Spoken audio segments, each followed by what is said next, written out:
மறக்க முடியுமா? ஒதிக்கால மாதிரி புள்ளைய பெத்து வச்சிருக்க, நீ அடுத்த வீட்டுல மாப்பிள்ளதுன்னா என்னடா அர்த்தம்? தப்புல என்ன அர்த்தங்கிற? தப்புதாங்கிற. நான் கொழும்பு போலீஸ் கிட்ட போக்கிரின்னு பேர் வாங்கி அடிபட்டு செத்து இருக்க வேண்டியது. அதான் எனக்கு தெரியல. இல்லன்னா கல்யாணம் நடந்திருக்குமா, இல்ல இந்த மகன் பிறந்திருப்பானா? அது சரி, அது சரி. அடே என்ன கொன்னே போட்டுருவேன். இப்பவே ஒப்பு தாம்ப மாத்திர ஆமான்னு.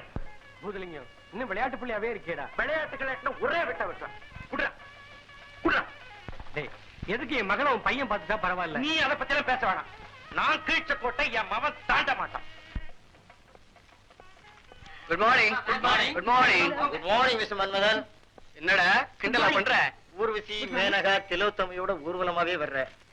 பேர் வச்சது தப்பா? டேய், பஸ் ஸ்டாண்ட்ல எனக்காக வெயிட் பண்றாங்க. நான் பஸ்ல ஏறின பிறகுதான் அவங்க ஏறுவேன்றாங்க. இது ஏன் தப்பா? என்னமோப்பா, பெண் வண்டுகள் முக்கிற ஆண் பூவா இருக்கிற. ஜாக்கிரதை. இதுக்கெல்லாம் பெண்களா? என்ன மன்னிச்சிடுற. சார், எங்களெல்லாம் பார்த்தா பொம்பளைங்க மாதிரி தெரியலையா?